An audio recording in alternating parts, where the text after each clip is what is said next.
a free citizen in a free land. I want to ask you here today, what does that mean? What makes us free and who defines that freedom? How is it achieved and what is our role?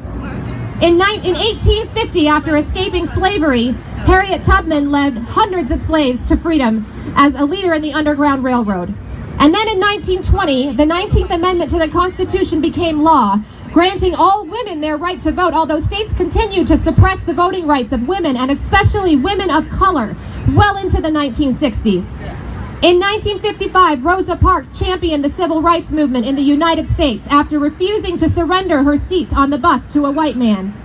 In 1964, the Civil Rights Act made it illegal to discriminate against a job applicant based on their gender or their race. In 1981, Sandra Day O'Connor became the first woman to serve in the U.S. Supreme Court. In 1984, Dolores Huerta was awarded the Outstanding Labor Leader Award for her tireless dedication to community service and to union and workers' rights. In 1997, Madeleine Albright, born in Prague, Czechoslovakia, became the first woman to serve as Secretary of State. In 2016, Hillary Rodham Clinton, the first woman to win a major party presidential nomination, surpassed her opponent in the popular vote to the tune of nearly 3 million votes.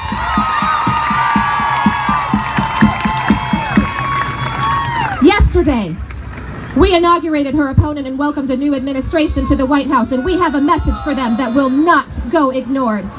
We are the soul of this country. We conduct railroads of freedom and inspire movements of freedom. We balance justice in your courts. We represent the sick, the poor, the victims of discrimination, and the vulnerable. We protect your workers and enhance your liberty.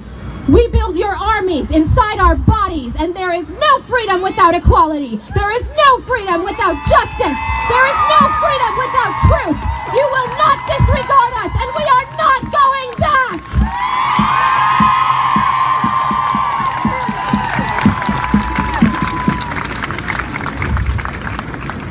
We gather here today, along with the women in Washington, D.C., and countless cities and countries around the world, in order to convey a message of hope and progress for the future of our country.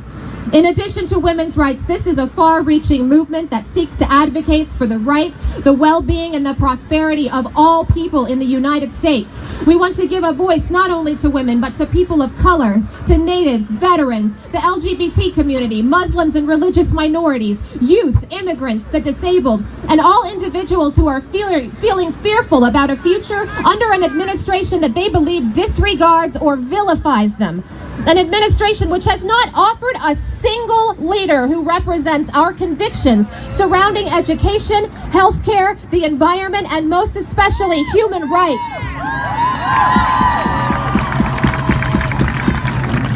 We are exhausted by a hateful and divisive rhetoric that tells us that we can't work together if we don't agree on everything, that we can't love and respect one another if we don't speak the same language or pray at the same place or subscribe to the same political party.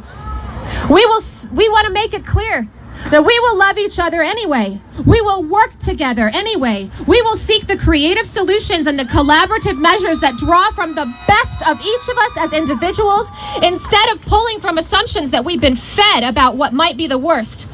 To those who have come here from Mexico and other Latin American countries to look for work or to build a better life for your family, we respect you, we appreciate you, and we want you to know that there is room for you here. To those who arrive from war-torn countries to seek refuge and a chance to live and flourish, we welcome you without fear. We want you to know that there is room for you here.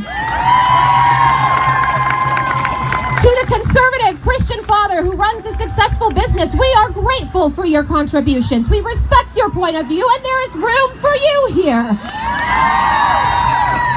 To the gay couple hoping to adopt their second child, to the single mother searching for her second job, to the Muslim woman wondering if she should just order her groceries online from now on, you are welcome here. You are part of the collective soul that makes us great. It is our understanding that we are all in this together, and our desire to liberate that makes us strong. So who will stand up for these groups now? Who will stand up for these values? We've been told to bide our time and to to wait and see what the future holds under this new administration, rather than standing up and being counted in the opposition. But we already have everything that we need in order to be deeply concerned that our interests are not being served. Among cabinet appointees for the incoming administration, we have multiple climate change deniers, including those who will be responsible for the Department of Energy and the Environmental Protection Agency. We have a second in command who would see us treat homosexuality as a mental illness. Multiple millionaires and billionaires, including a billionaire appointee for our education secretary who has never used the public school system. To head the Labor Department, a multi-millionaire fast food chain executive who opposes minimum wage increases. We are already at work trying to afford the Affordable Care Act and defund Planned Parenthood.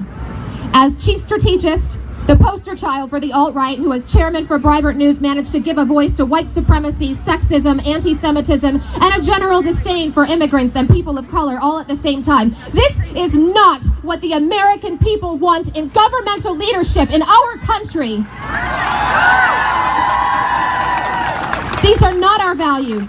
These do not reflect the integrity and the character of this diverse nation. So who? Who stands up for justice, human rights, and equality under this new administration? Who stands up to protect the environment, public education, public assistance, healthcare, and to ensure the future of America? Yes, we can! Who will demonstrate to the international community that there is kindness and reason and compassion in this country and that we value human dignity and decency and progress? Yes, we can! The answer, of course, is us. We fight. We have to take responsibility for our own democracy and our own leadership and make our voices heard and stay engaged. We need activism and representation at the local level that puts a stop to dangerous agendas that hurt our communities.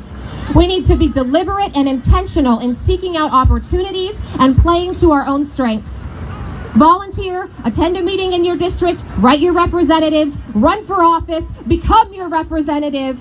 We need to show up, not only on election day, but every day, ready to stand up for what is still good and just and right in this country and in our communities. Yes, we can! Yes, we can! One last thing. The American people do not wish to be ruled by billionaires backed by lobbyists, corporate interests, and Wall Street. We don't want our health care run by insurance and drug companies. The American people want a government that represents the best interests of the average citizen and of us all. Our diversity, our differences, our unique perspectives, and our distinct talents make us stronger when they do not divide us. We stop them from dividing us when we practice patience, tolerance, appreciation, when we listen to each other and we step outside of what makes us comfortable and into what makes us more compassionate and understanding. When we close our eyes on party loyalty and open them to justice and truth.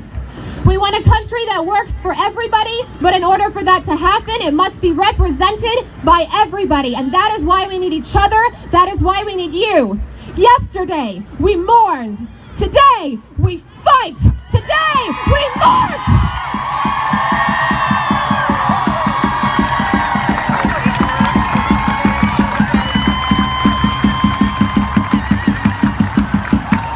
Phoenix, Arizona, head south, let's march!